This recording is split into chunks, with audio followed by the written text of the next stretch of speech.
Hello everybody. Thought I'd do a quick tour of the 2011 International 3200. It's a shuttle bus we use as an RV. Had it a couple years. Today's April 14th, I think. It's a Wednesday, 2021. So I've got it parked out here this week. We move it about every 3-4 weeks around the driveway, take a drive, camp. We haven't camped though in a few months. We're camping in a couple weeks. So anyway, I'll do a quick walk around just as a tour, and then we'll look at specific things. I'm walking through my yard here. So. I got this perforated vinyl on the back and the back sides. You can see out, but you cannot see in. Rear view camera, of course, very important on these. This doesn't have too many blind spots except right behind it, and that's always my worry. I'll back into something. So I got a rear view camera. Tires are good. Back one's plenty of tread. I don't know how well that's going to come through in the video. I haven't washed it since last time it was warm, but you know, the tread's pretty deep. Well, you can see that rock wedged in there. It's pretty deep. Lots of tread on those. Then I got brand new Goodyear RV tires on the front. But that was 1,300 miles ago, maybe 1,350 or so. Put them on before the last long camping trip. So, but I keep these RV covers here on them to keep up. Yeah, so Goodyear G670 RV, and they're, I mean, you can see they're pretty much brand new, 1,300 miles. Let's see, so we'll go through the middle or the inside, and then we'll crank it up and then look at the engine, all that stuff you want to see. And you can see I opened the escape hatch or sunroof. Oh, I'll show you this from the outside. Well, let's go inside. I tend to ramble, but anyway, heading on in here. And then I got this curtain so you can, you know, give a little more privacy, you know, if somebody's in the back, which is nice. And then, you know, if you're camping in your driveway, nobody knows. And there's the rear view camera. You can see it's pointing towards the ambulance back there. Driver's seat, these are it's a Recaro Air Ride. You can tell down there it's like 4-way air power. Pretty good area in the front to sit. It's very comfortable in the front. You know, we have to hop over because we put this cooler here. And that's usually the way it is when we travel. That way I can reach a drink or whatever, and nobody has to get out of their seat. But you got space up front to junk it up like I've done or do whatever. And see this cord hanging down, this goes to our camera. We always run one of those video cameras on our runs. That way, you know, if anything happens, we know whose fault it was, because it's probably not ours. Power mirrors, so power mirrors left and right, and they're heated as well. And then up here, gotta see if that'll, oh yeah, that camera's doing pretty good. So that's pretty deep. It's like 2 feet deep. So it's really deep, and it runs the entire width of the front of the bus there. Sorry about jumping the camera around here. There we go. Not power door or windows, unfortunately, so you do have to crank it, but it's real easy. So anyway, here's the back. So you have seating for 6 back here, and these are pretty easy. So there's a little lever, and let me pop it with me here. There we go. So you can fold it down like this, and that's what we do. We put the three down, and then we can sleep across them. They're pretty comfy there, and then those pop up against the wall. So you have a pretty big area right here. And then, you know, we move this off to the side when we camp. Usually it goes right here in the front. So you got a pretty big area to hang out. Let me go do this. I didn't really plan to do a video today, but somebody asked me to do a tour. So I thought, you know, I'll go ahead and do that. In our last, we had some friends who stayed here. I guess they left their shoes. Anyway, so here's the open area here, and these are all blackout curtains. So when this is closed, when the curtains are closed, it's pretty dark in here. and I'll show the travel mode. So when we travel, we pop these down, right? So the seats all go down like this. So you can travel in any configuration. I already showed you the front one. So you can travel in any configuration up to 6 people.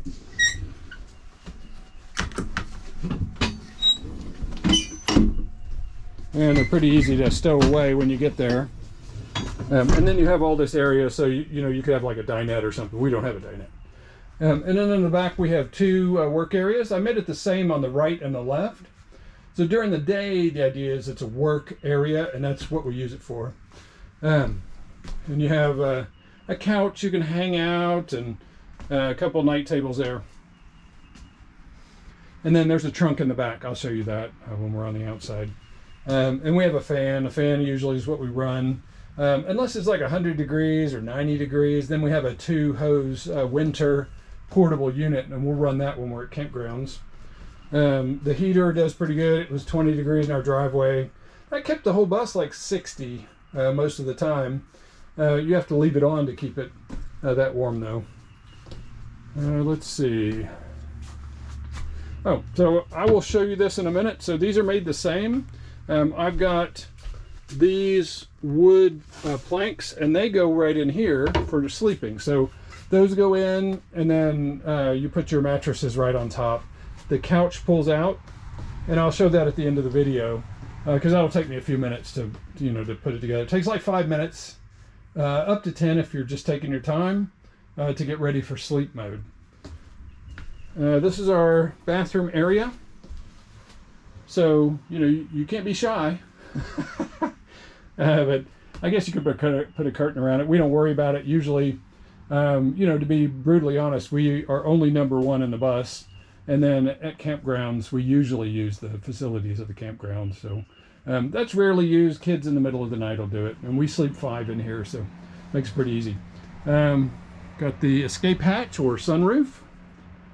So I'm sitting back on the couch here, so you can kind of see that.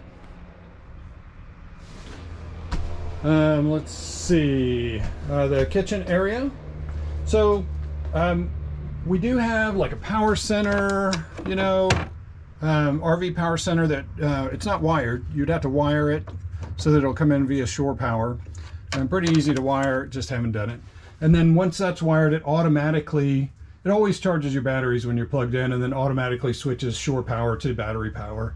It can run all your 12-volt devices.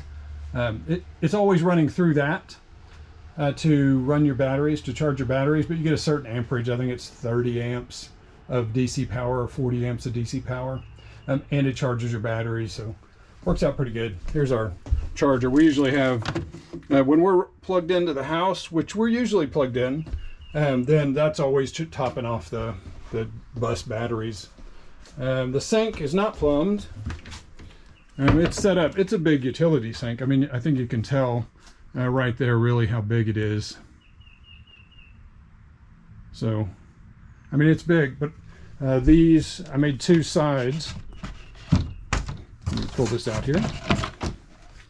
So when you're camped, you don't always want the big sink, so you just put that in there.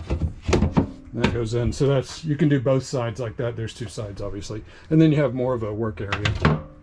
And we usually have just one side in. I don't think we've ever left it open like that when we camp. There's just no reason for it. We'd rather have the counter space. And then that goes into a gray tank right there. And that's just for teeth brushing and dishwashing and stuff like that. What else can I tell you there? There's no fresh tank in here. I used it for something else, but you'd have to find a spot for it, so I don't know where. Something also to note is that down there on the floor is a heat register, and you can turn it on individually from the front of the bus, and it'll pump out some serious heat. And then there's also one in the trunk. So let me get down into the trunk there. So if you look right down there, you probably can't see it too well. I'll show you when we're outside. There's also one. It's the back driver corner of the bus, and you can turn that on individually. Air conditioner, but that only works if you're going down the road with engine on. Okay, so I'm going to start the bus, and then we'll look at the engine, and then I will do a separate video with the sleeping area, and that's about it. I'll try not to ramble too much, but it's already been 10 minutes, so we'll see. All right.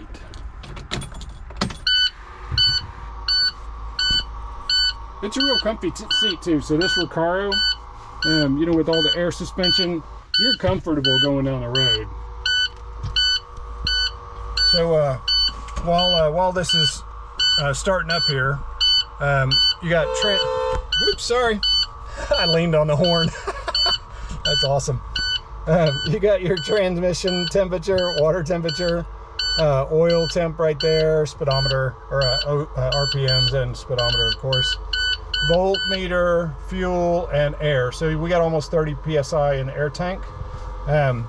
So that runs all of your extra stuff, your air suspension on the back, and you know, whatever you're doing there. So air conditioning controls. Oh, you got some extra controls. So I'll show these before I turn the engine on here. You got driver fan. So that's this one right here.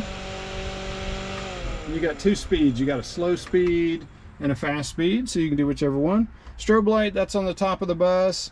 Here's your master power switch. So this should be on, charging your batteries when you're running the vehicle. And then here's those heat registers, heat 1 and heat 2. Not sure which one is the front one. I can never remember. We don't use them that much. The lift, I removed the lift. The lift is just 500 pounds of rattle metal, so I removed those. Dome lights. Oh, so